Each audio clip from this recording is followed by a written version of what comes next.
और उसके बाद जब कार्यक्रम हो जाता था एक फेरा नाटी का भी मारते थे। और आज के परिवर्तन इस जो कार्यक्रम में हो रहे हैं, आप कल्पना करिए, पहले हम बोलते थे कि भाई मानदोड़ी खास है, ज्यादा आदमी चाहिए। अब हमको बोलना पड़ता है कि भाई आ तो रहे मानू ना लोड़ी, यानी कि आदमी नहीं चाहिए, ज्यादा आदमी नहीं चाहिए, थोड़े आदमी चाहिए। एक वायरस जिसको हम आंखों से देख नहीं सकते, उसने इस प्रकार के हालात पैदा कर दिए, इस प्रकार की परिस्थिति पैदा कर दी। मैं यहां देख रहा हूं, मैं बहुत सारे लोगों को तब पहचान सकता हूं जब आप अपने मुंह से मास्क हटाएंगे। नहीं तो हालात ऐसे बन गए कि लाड़ा घर आता तो लाड़ी भी पूछती है कि लाड़ा ही आया कि कोई और है।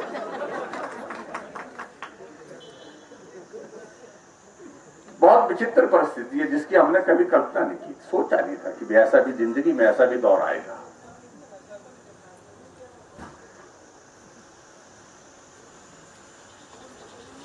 और ये मुंह पर लगाने वाला, ये तो हमारे यहां पर पशु को लगाया जाता था पहले। आपके पता नहीं क्या बोलते थे, हमारे तो माटे बोलते थे, चिकड़ा, मानू गई चिकड़े वाले। तो ये परिस्थितियां बहुत अलग तरह की, मैं जिसका मैं जिक्र कर रहा हूं। लेकिन कोई रास्ता नहीं है, कोई तरीका नहीं है। यही एक माध्यम है, एक ही रास्ता है इस वायरस से बचने का। और मुझे इस बात की प्रसन्नता है कि मनाली में मैं गोविंद जी को कह रहा था कि मैं क्या कार्यक्रम करो, भूमि पूजन करो, वहां पंडित को बुला लेना, लेकिन लोगों को रहने देना। जब लोगों के बीच में जाना होता तो सबसे बड़ी कठिनाई यही होती है कि सोशल डिस्टेंसिंग मेंटेन हुई कि नहीं हुई। आदत ही नहीं है आज तक मेंटेन करने की, तो अब नया जपा पड़ गया। ऐसी परिस्थिति हो गई। और हमारे पत्रकार मित्र तो नापते रहते हैं कि मेंटेन हुई कि नहीं हुई। अब मैंने अपने मुंह से मास्क हटाया है और भाषण में मास्क पर दे रहा हूं कि मास्क पहनना जरूरी है। लेकिन मास्क के साथ बोलना कठिन है, इसलिए मैं क्षमा चाहूंगा भाई। और मुझे मालूम होता है कि भी जब भी हम कार्यक्रम में बैठते हैं, बैठकों में बैठते हैं, सारी दिन सुबह से शाम तक ये चिकड़ा लगाया होता है हमने, और सचमुच में बहुत परेशानी भी होती है। लेकिन जब लोगों के बीच में जहां भी थोड़ा सा जाना होता है, पत्रकार छापते हैं उसको, जहां मैंने थोड़ा सा भी हटाया होता है, नाक रह गए नंगे बोलते हैं। तो ये बहुत अलग तरह की हालात, अलग तरह की परिस्थिति है हमारे सामने, दुनिया के सामने, देश के सामने। लेकिन जो भी है, इस दौर को हम उम्मीद करते हैं कि देवी देवताओं के आशीर्वाद से इसको भी हम पार करेंगे और जल्दी पार करेंगे।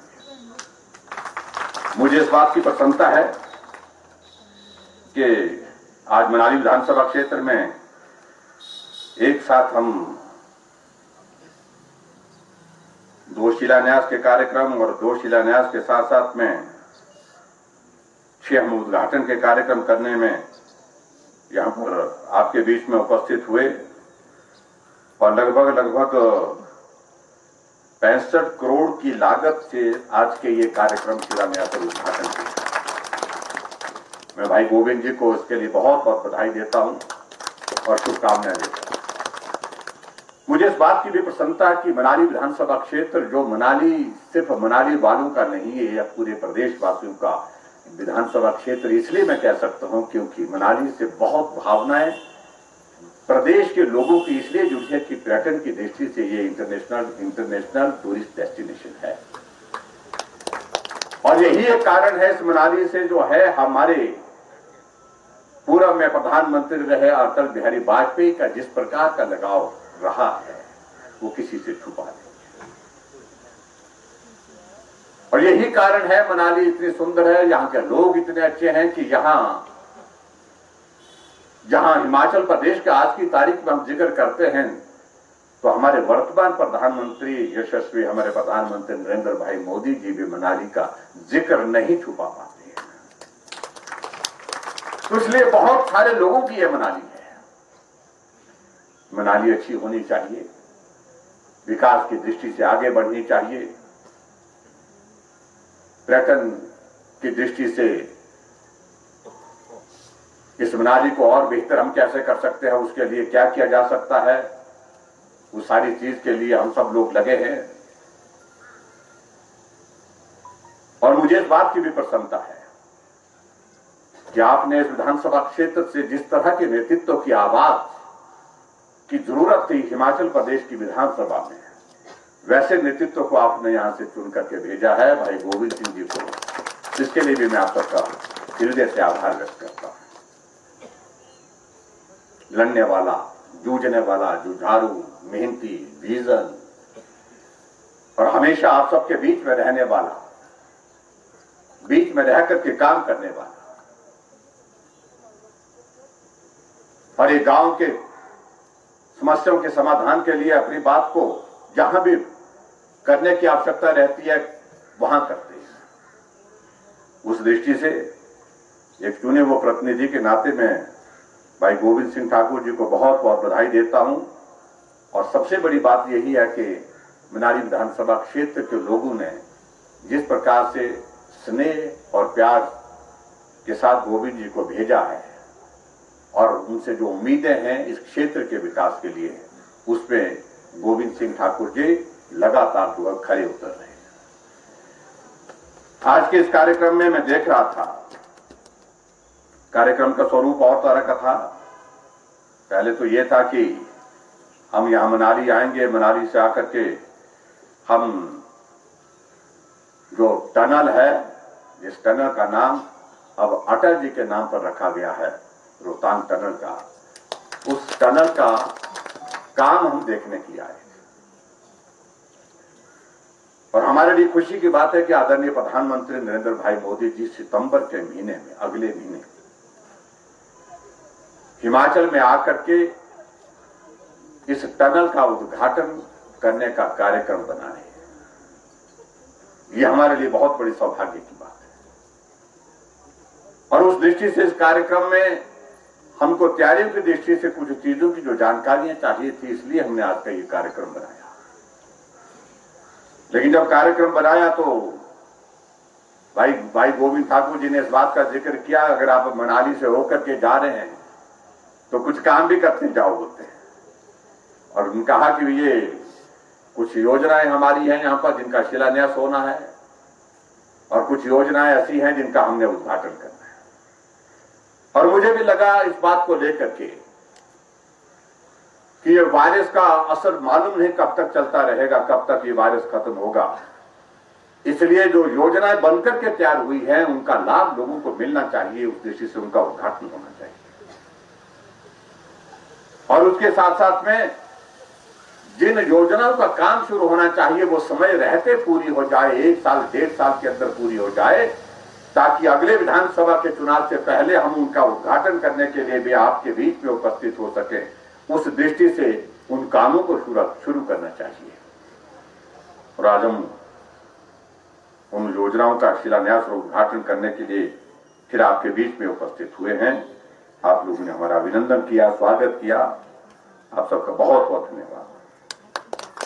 मुझे इस बात की भी प्रसन्नता है, आदरणीय गोविंद जी ने कहा कि पुरानी बातें जितनी हमारी यहाँ पर इस क्षेत्र में विकास की दृष्टि से बताई थी, जो घोषणाएं हमने की थी, उनमें से अधिकांश बातें पूरी हो गई।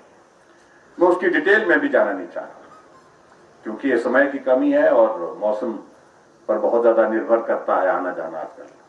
तो ऐसी परिस्थिति में मैं यही कहना चाहूंगा, चाहे आपकी भेखली का हमारा सीनियर साइंस की क्लासेस की बात थी वो शुरू हो गई, चाहे वो प्राइमरी हेल्थ सेंटर भेखली के लिए, ये भेखली बहुत करीब लग रही है आपके दिल के लिए। मेरी कॉन्स्टिट्यूंसी में भी भेखली है, भेखली 2 जगह है। ये गांव के नाम हमारे ऐसे होते थे पहाड़ों में, पहले वहां भेखले के वो होते थे ना, भेखले के जानते हैं क्या होता है, कांटे वाला होती है, तो वो होते थे, ज्यादा होती तो उसके नाम से ज्यादातर पढ़ते थे ये नाम। और उसी तरह से मुझे इस बात की भी प्रसन्नता है कि जो आपके यहाँ पर एक सराय भवन के लिए आप लोगों ने कहा था, जहां हम गए थे शुरू में प्रीनी गांव में पड़ता, नहीं प्रीनी पंचायत में पड़ता है, हाँ गए थे वहां पर अटल जी के उसमें एक कार्यक्रम में उपस्थित हुए थे, वहां 10 लाख रुपए के लिए कहा था, वो भी हमने दे दिया है। और उसके साथ साथ में हमने शुरू गांव में वाटर सप्लाई की एक बात थी, उसकी भी शुरुआत हो गई है, उसका भी काम शुरू हो गया है, जो उसी वक्त हमने जो बात कही थी। और उसके बाद शुरू गांव के लिए हमने उस वक्त जो है कहा था कि इस रास्ते को ठीक करने की आवश्यकता है। रिपेयर ऑफ वर्क जो है उस रोड के लिए नेशनल हाईवे से नगर मनाली टू शुरू तक, तो उसके लिए भी काम जो है वो काम शुरू हुआ है, जो मेरी जानकारी के मुताबिक। और आप लोगों की एक बात थी कि भाई बाकी जगह पीडब्ल्यू के डिवीजन सब जगह हो गया, मनाली नहीं हुआ। और मुझे इस बात की भी प्रसन्नता है कि आपके पीडब्ल्यू का डिवीजन मनाली विधानसभा क्षेत्र के लिए हमने अलग से दिया, वो भी शुरू हो गया। साइंस ब्लॉक हमारा government senior secondary school Manali, तो इसकी भी जो है वो हमने इस बार 2020-21 में इसके काम की शुरुआत करने के लिए, इसके लिए भी हमने बजट का प्रोविजन कर दिया है। और उसी तरह से मिडिल स्कूल हमारा बस्तौरी का जो उसको अपग्रेड करके हाई स्कूल कर दिया गया है।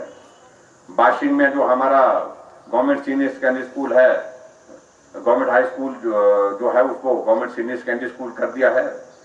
20 लाख रुपए की construction building government primary school Palchan के लिए कहा गया था, वो भी हमने दे दिए हैं।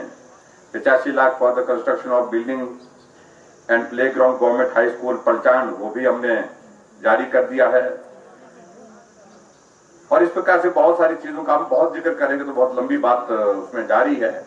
और जो हमारा लेफ्ट बैंक के लिए भी आपने जो कहा था, और उसके लिए भी हम आगे बढ़ करके काम कर रहे हैं उस सड़क का, क्योंकि वो एक बहुत महत्वपूर्ण काम है आपके इस विधानसभा क्षेत्र के लिए।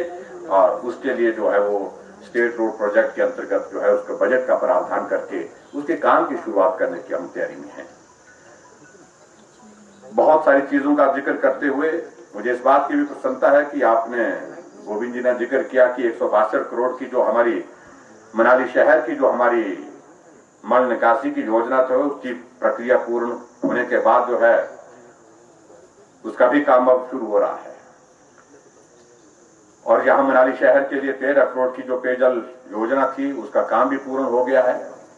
ऐसी बहुत सारी चीज, मैं इन चीजों का इसलिए मैं जिक्र कर, जहां विधायक जागरूक होता है, जहां विधायक मेहनत करता है कि मुझे जनता ने चुना है, जनता के काम मुझे करने हैं, तो उस तरह से गोविंद जी ने अपने विधानसभा क्षेत्र में जहां पर किसी प्रकार की कोई कमी नहीं छोड़ी, उसके लिए मैं गोविंद जी को बहुत बहुत बधाई भी देता हूं और शुभकामनाएं भी देता हूं।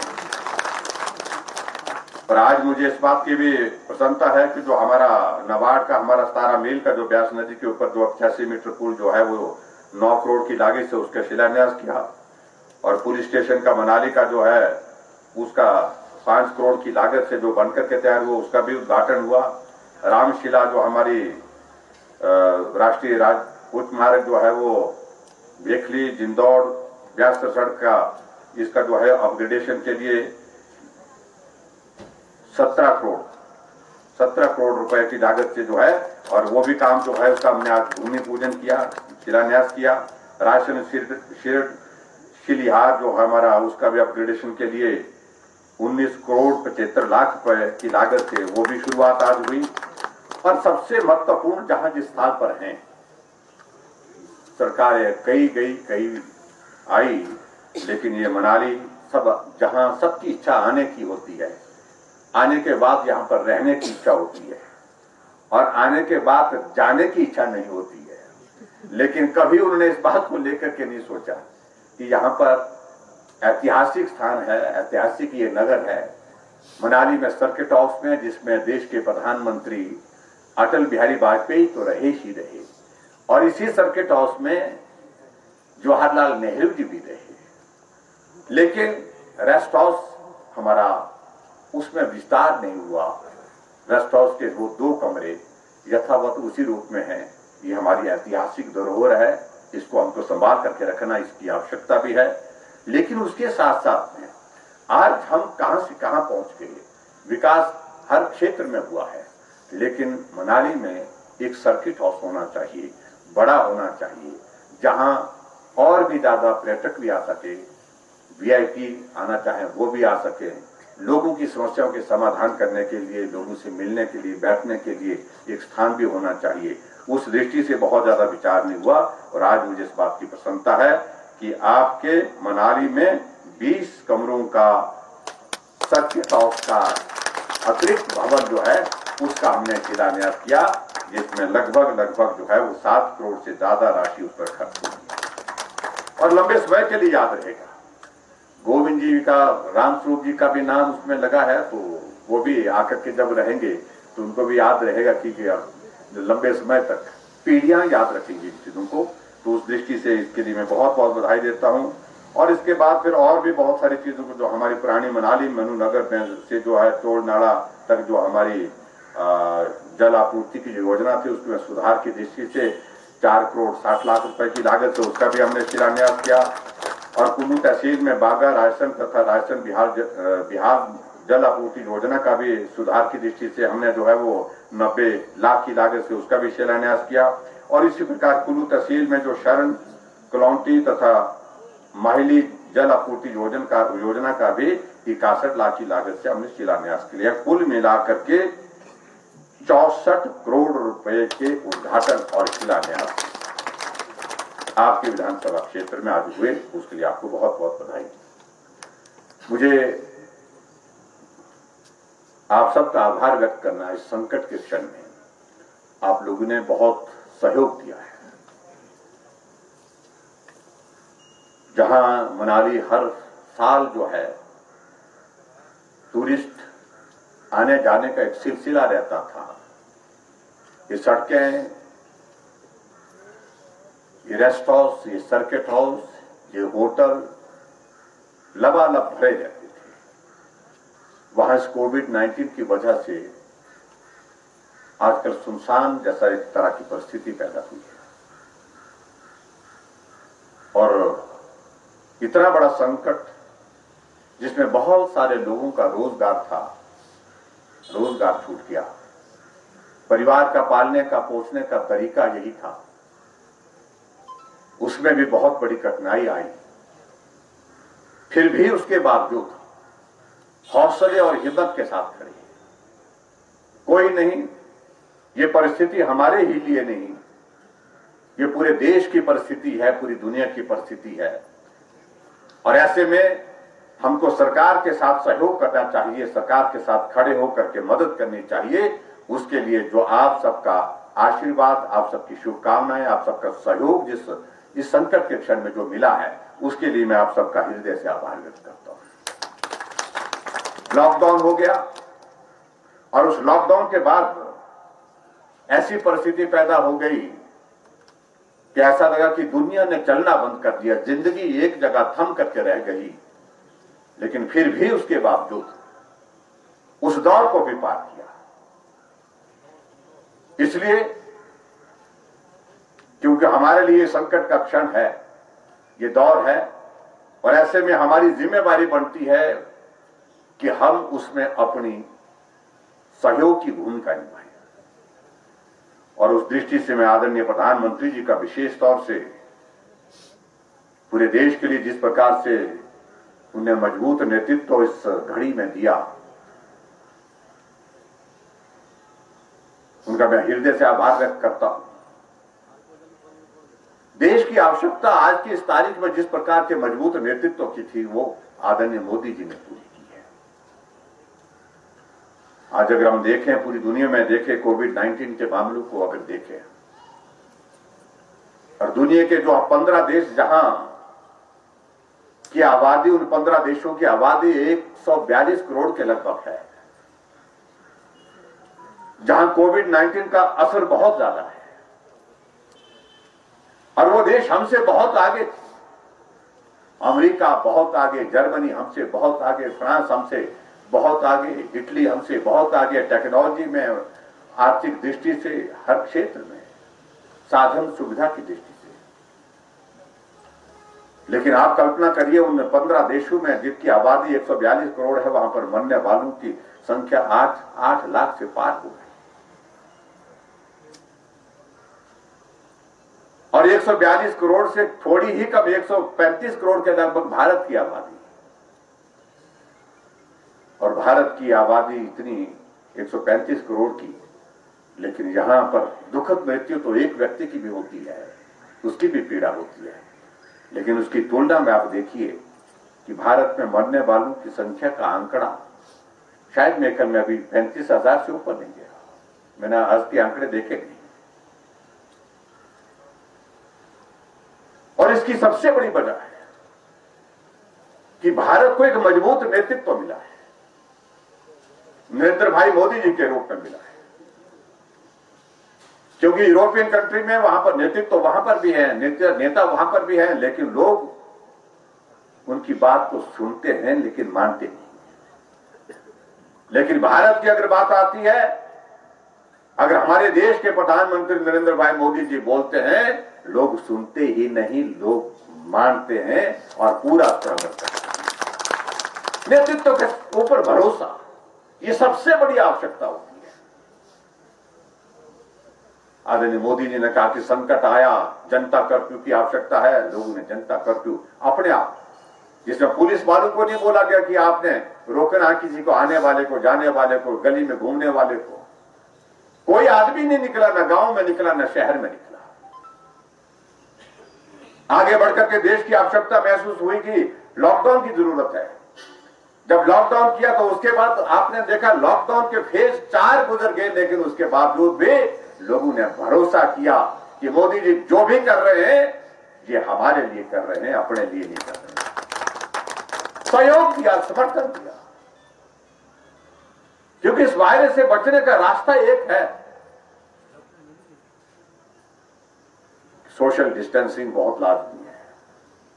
बाहर अनावश्यक रूप से नहीं जाना है, जाना है तो मास्क पहन करके जाना है। आज गांव में चला हुआ आदमी जो बहुत ज्यादा नहीं जानता है, उसके चेहरे पर भी मास्क लगा हुआ है, क्योंकि दिमाग में उसके बात बैठ गई है कि इस वायरस से बचने का रास्ता यही है। वो नहीं जानता कि ये कोरोना क्या है। वो यही जानता है कि मोदी जी ने बोला है कि ये लगा के रखना है, चिकड़ा लगा के रखना है। इसलिए बोला है क्योंकि इससे ही हमारा भला है। ये अंतर है मुझे लगता है।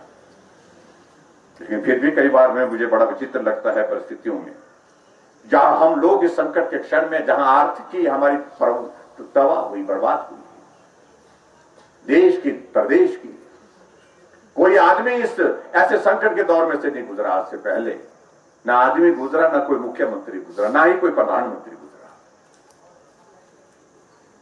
जहां सब लोगों को राजनीतिक मकसद एक जगह छोड़ करके एक मंच पर खड़े होने की आवश्यकता है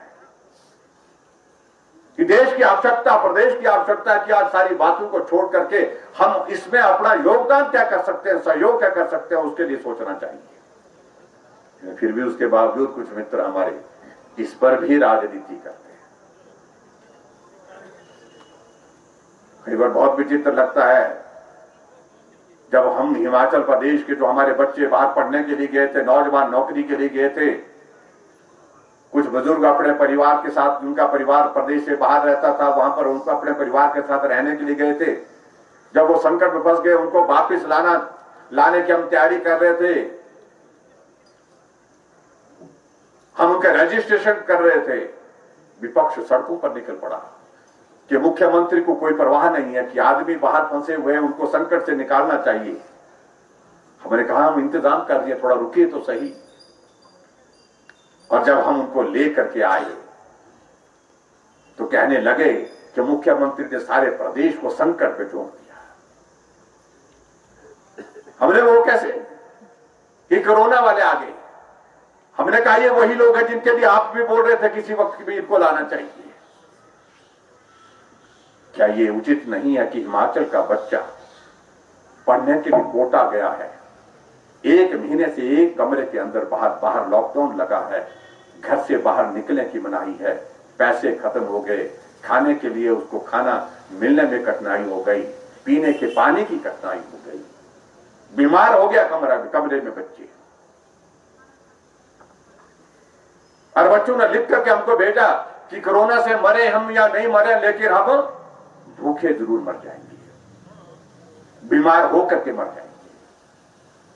ऐसी परिस्थिति में उनको लाना उचित नहीं था। हमने हिमाचल की बसें भेजी, गोविंद सिंह ठाकुर जी को कहा, उनके पास ट्रांसपोर्ट का महकमा था, जितनी बसों की आवश्यकता है आप भेजिए, कोटा भेजिए, एक एक बच्चे को वहां से निकाल करके उनके घर पहुंचाया। हिमाचल क्या बच्चे पढ़ने के लिए पूना गए थे, बच्चे हिमाचल के बहुत सारे नौकरी करने के लिए, रेस्टोरेंट होटल में काम करने के लिए गोवा गए, हजारों की संख्या में, और लगभग 5,000 के लगभग हिमाचल के बच्चे। हमने कभी सोचा नहीं कि इतने बच्चे हमारे गोवा में भी हैं। गोविंद जी ने भी आंकड़ा लगाया, हम लोग उससे संपर्क में रहे, हम मिले, हमने 2 बार वीडियो कॉन्फ्रेंस उनके साथ की। उन बच्चों को कहा कि आप रुकिए, हम आपके लिए व्यवस्था करते हैं। गोवा से हमने ट्रेनें, स्पेशल ट्रेनें चलाई और उन हिमाचल के एक एक बच्चे को घर तक पहुंचाया।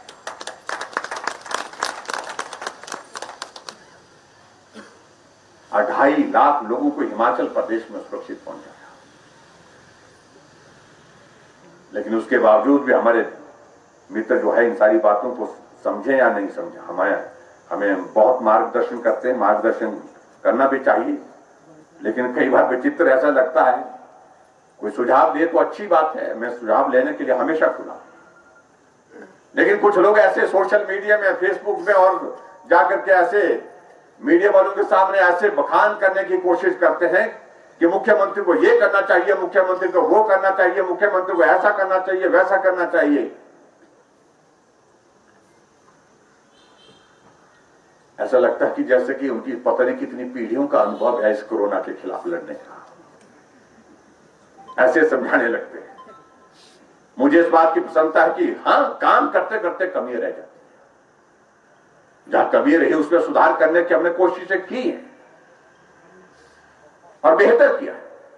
लेकिन आज मैं इस बात को दावे के साथ कह सकता हूं कि हिमाचल प्रदेश पूरे देश भर में जो बड़े राज्य हैं, जहां 50 लाख से ज्यादा की आबादी है, उन सब में सबसे बेहतर ढंग से कोरोना के संकट को हैंडल करने की परिस्थिति में है।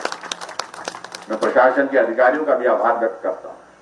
मैंने corona warriors, doctor, paramedical staff, नर्सें, हमारी सफाई कर्मचारी, पुलिस के कर्मचारी, होमगार्ड के कर्मचारी और दूसरे हमारे विभागों के जो इस काम में लगे, जिनको जो जो काम दिया था, सब लोगों ने सहयोग किया।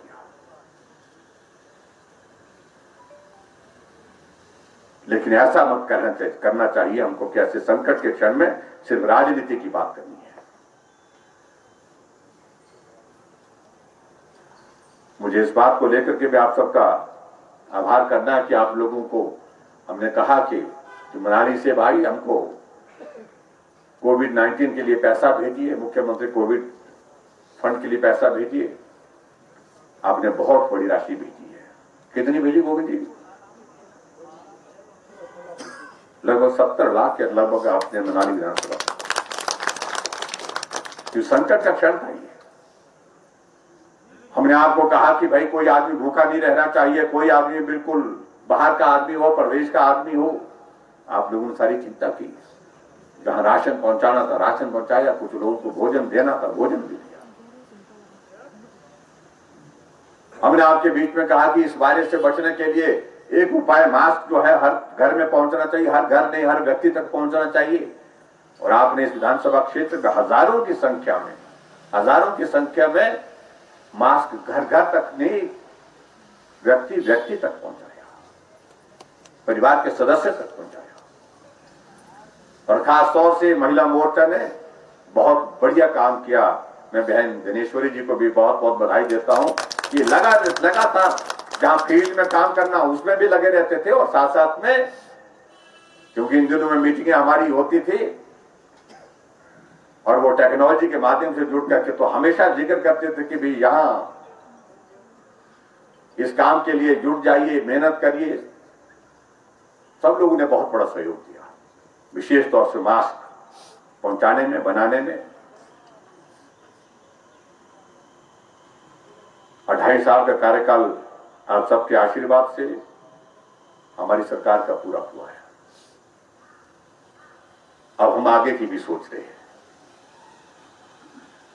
और मुझे इस बात की प्रसन्नता है कि 2.5 साल के कार्यकाल में ये जो दौर कोरोना का आया, ये हमारे लिए संकट का दौर है, इसमें दो राय नहीं। लेकिन उसके बावजूद इस बात को भी हमको मानना पड़ेगा कि हमने इस 2.5 साल के कार्यकाल में हिमाचल प्रदेश को बेहतर करने की कोशिश की है। आप सबका सहयोग उस पर मिला है। लोकसभा का चुनाव बीच में परीक्षा के तौर पर आया। भाई रामस्वरूप जी यहां पर बैठे हैं, कई लोग कई तरह की बातें कहते थे उस वक्त, लेकिन रामस्वरूप जी लोकसभा का चुनाव लड़े और आज तक के जितने भी रिकॉर्ड थे जीतने के इस लोकसभा क्षेत्र के सारे ध्वस्त किए। 4,05,000 वोट। मैं इनको भी बहुत बहुत बधाई देता हूं, आप सबका धन्यवाद करता हूं। और आपके इस विधानसभा क्षेत्र से बहुत बड़ा सहयोग मिला। और मैं इस बात के लिए भी कहना चाहता हूं कि एक विधानसभा क्षेत्र नहीं, हिमाचल प्रदेश के 68 विधानसभा क्षेत्र में हमने जीत हासिल की। चारों लोकसभा क्षेत्र में हमने शानदार जीत। पूरे देश भर में अगर वोट परसेंटेज के हिसाब से अगर देखा जाए तो हिमाचल पहला राज्य है जहां सबसे ज्यादा वोट प्रतिशत के साथ हमने जीत हासिल की, सबसे बड़े अंतर के साथ जीत हासिल की। ये संभव तभी पर हो पाया जब आप सबका सहयोग और समर्थन मिला है। लेकिन हम चाहते हैं कि ये क्रम आने वाले समय में भी रहना चाहिए।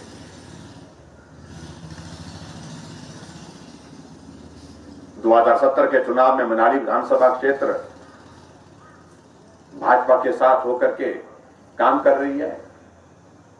आपके लोकप्रिय विधायक मंत्री के तौर पर जो बहुत महत्वपूर्ण महकमा आज की तारीख में आजाद भारत के इतिहास में बहुत महत्वपूर्ण घड़ी है, जिस दौर में से पूरा देश गुजर रहा है, जहां नई शिक्षा नीति की शुरुआत हमारी केंद्र सरकार ने की है। और इस नई शिक्षा की नीति के आधार पर पूरे समाज में जो परिवर्तन आने वाले समय में जो होने वाला है वो बहुत महत्वपूर्ण है। ये बहुत महत्वपूर्ण है। उस काम का जिम्मा भाई गोविंद जी को दिया गया है। ऐसा महकमा जो हर घर नहीं, हर व्यक्ति तक पूरा है।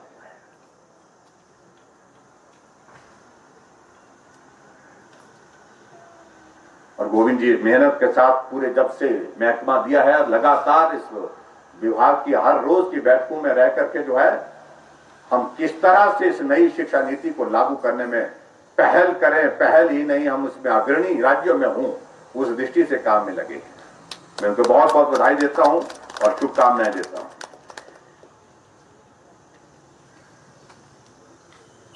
दो 2017 में मनाली विधानसभा क्षेत्र का सहयोग और उससे पहले भी मनाली विधानसभा क्षेत्र हमारे साथ, और 2022 के लिए भी मैं चाहूंगा कि मनाली साथ ही होना चाहिए।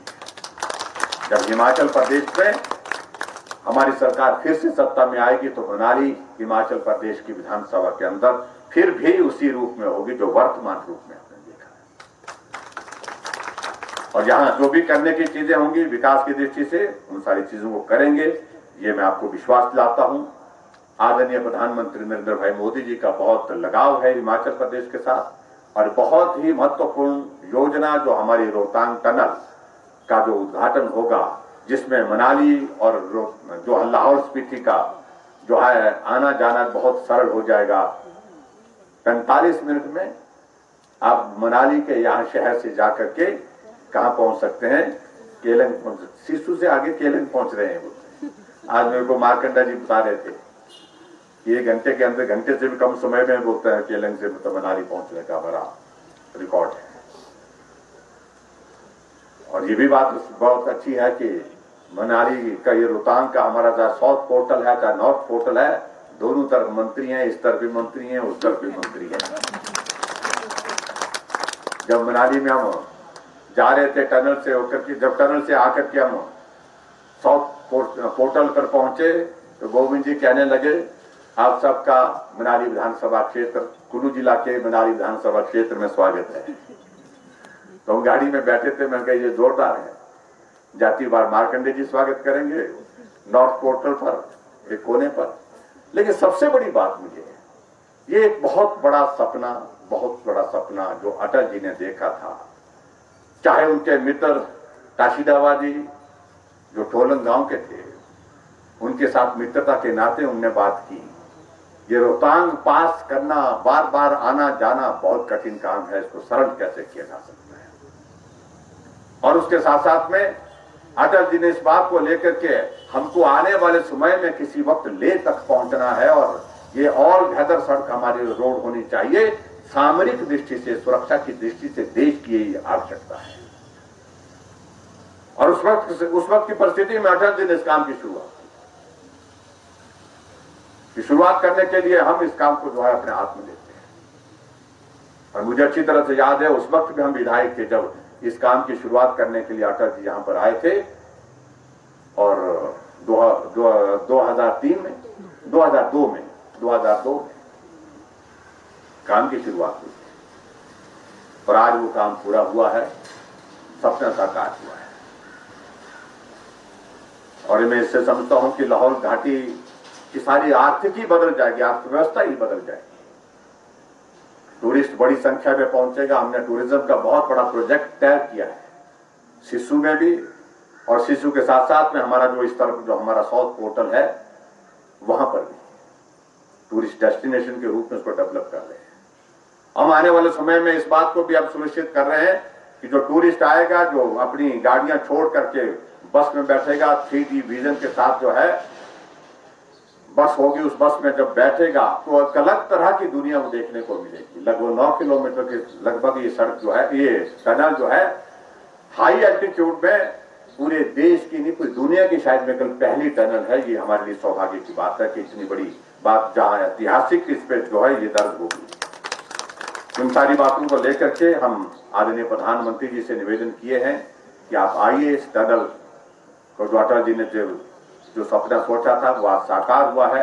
इसका उद्घाटन करके लाहौल स्पीति और हिमाचल के बाकी हिस्सों को जोड़ने में जहां आप काम कर रहे हैं, वहां सामरिक दृष्टि से भी इसका एक बहुत बड़ा योगदान आने वाले समय में रहेगा।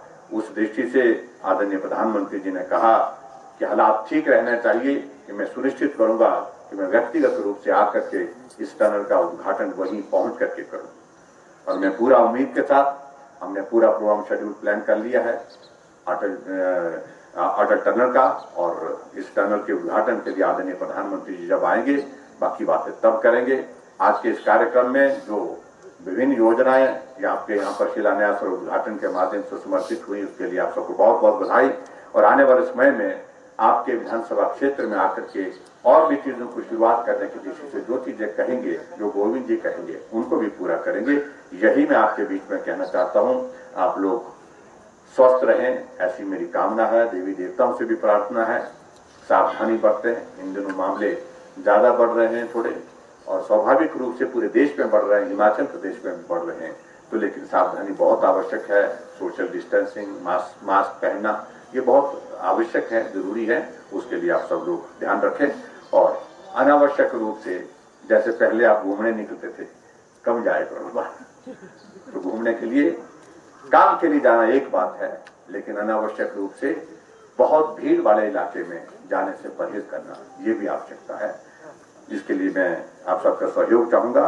आज के इस कार्यक्रम में भाई गोविंद जी को बहुत बहुत बधाई, बहुत बहुत शुभकामनाएं। और आने वाले समय में जब आएंगे तो बातें विस्तार से फिर से करेंगे। बहुत बहुत धन्यवाद। नमस्कार। जय हिंद, जय हिंद।